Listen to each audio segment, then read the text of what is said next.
ನಮಸ್ಕಾರ ಸ್ನೇಹಿತರೆ, ಜಿಜಿ ಕಿಚನ್ಸ್ಗೆ ಸ್ವಾಗತ. ನಾನಿಲ್ಲಿ ಮಿಲ್ಕಿ ಮಿಸ್ಟ್ ಅವರ ಪನ್ನೀರ್ ತಗೊಂಡಿದ್ದೇನೆ. ಇದು 200 ಗ್ರಾಮ್ ಇದೆ. ಪನ್ನೀರನ್ನು ನಾನಿಲ್ಲಿ ತುರಿಯೋ ಮನೆಯಲ್ಲಿ ತುರ್ಕೊಳ್ತಾ ಇದ್ದೇನೆ. ನಾನಿವತ್ತು ಮಾಡ್ತಾ ಇರೋ ರೆಸಿಪಿ ತವಾ ಪನ್ನೀರ್ ಬುರ್ಜಿ. ಹೇಗೆ ಮಾಡೋದಂತ ನೋಡೋಣ. ಒಂದು ತವಾನ ಒಲೆ ಮೇಲಿಟ್ಟು ಬಿಸಿ ಮಾಡ್ಕೊಂಡಿದ್ದೇನೆ. ಅದಕ್ಕೆ 1 ಚಮಚ ಬೆಣ್ಣೆಯನ್ನು ಹಾಕ್ಕೊಳ್ತಾ ಇದ್ದೇನೆ. ಹಾಗೆ ಅದರ ಜೊತೆಗೆ 1 ಚಮಚ ಎಣ್ಣೆಯನ್ನು ಕೂಡ ಹಾಕ್ಕೊಳ್ತೇನೆ. ಬೆಣ್ಣೆಯನ್ನು ಬಿಸಿ ಮಾಡೋದ್ರಿಂದ ಅದು ಕಪ್ಪಗಾಗುತ್ತೆ. ಅದಕ್ಕೆ ಅದರ ಜೊತೆಗೆ 1 ಚಮಚ ಎಣ್ಣೆಯನ್ನು ಕೂಡ ಸೇರಿಸ್ಕೊಳ್ಬೇಕು. ಈಗ ಬೆಣ್ಣೆ ಮತ್ತು ಎಣ್ಣೆ ಎರಡೂ ಬಿಸಿಯಾಗಿದೆ. ಅದಕ್ಕೆ 1 ಚಮಚ ಜೀರಿಗೆಯನ್ನು ಹಾಕ್ಕೊಂಡಿದ್ದೇನೆ ಮತ್ತು ಒಂದು ಅರ್ಧ ಚಮಚ ಸಾಸಿವೆಯನ್ನು ಹಾಕ್ಕೊಳ್ತಾ ಇದ್ದೇನೆ. ಜೀರಿಗೆ ಮತ್ತು ಸಾಸಿವೆ ಚಟಪಟ ಅಂತ ಸಿಡಿಬೇಕು. ಈಗ ಹುರ್ಕೊಳ್ತಾ ಇದ್ದೇನೆ. ಹೀಗೆ ಒಂದು ಈರುಳ್ಳಿಯನ್ನು ಸಣ್ಣಗೆ ಕಟ್ ಮಾಡಿಕೊಂಡು ಹಾಕ್ಕೊಂಡಿದ್ದೇನೆ.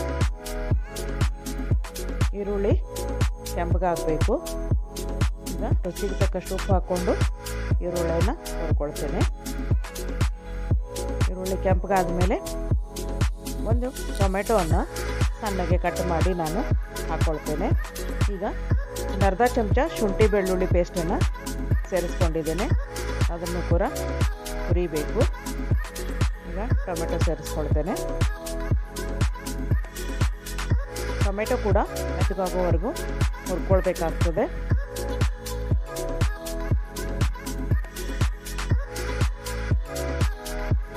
ಅದ್ರ ಜೊತೆಗೆ ಪುಡಿ ಮಸಾಲೆಗಳನ್ನು ಸೇರಿಸ್ಕೊಳ್ಳೋಣ.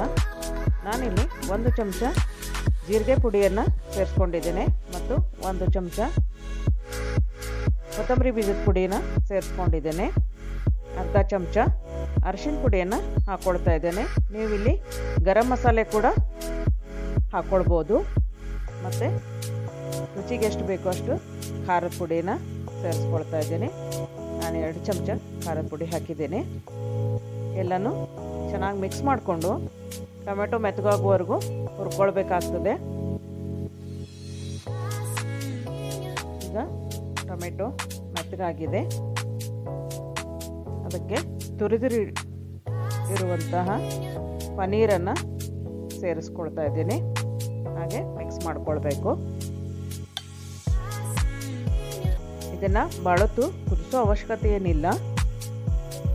ಸರಿಯಾಗಿ ಮಿಕ್ಸ್ ಮಾಡಿಕೊಂಡ್ರೆ ಆಯಿತು. ನೋಡಿ, ಪನ್ನೀರ್ ಬುರ್ಜಿ ರೆಡಿಯಾಗಿದೆ. ಸೈಡ್ ಎಲ್ಲ ಎಣ್ಣೆ ಬಿಟ್ಕೊಂಡಿದೆ. ಈಗ ಕೊತ್ತಂಬರಿ ತುರಿಯನ್ನು ಉದುರಿಸ್ತಾ ಇದ್ದೇನೆ. ಸ್ನೇಹಿತರೆ, ಎಷ್ಟೋ ಸಾರಿ ನಾವು ರೆಸ್ಟೋರೆಂಟಲ್ಲಿ ಪನ್ನೀರ್ ಬುರ್ಜಿಯನ್ನು ತಿಂದಿರ್ತೇವೆ. ನಾನಿಲ್ಲಿ ಮನೆಯಲ್ಲೇ ಹೇಗೆ ಮಾಡೋದಂತ ಈಸಿಯಾಗಿ ಹೇಳಿಕೊಟ್ಟಿದ್ದೇನೆ. ನೀವು ಒಂದ್ಸಲ ಮನೇಲಿ ಮಾಡಿ ಹೇಗೆ ಬಂತು ಅಂತ ನನಗೆ ಕಮೆಂಟ್ ಮೂಲಕ ತಿಳಿಸಿ.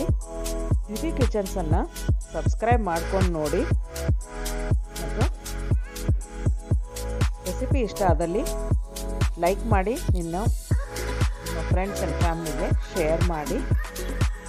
ನಾನು ಚಪಾತಿ ಜೊತೆಗೆ ಸರ್ವ್ ಮಾಡಿದ್ದೀನಿ.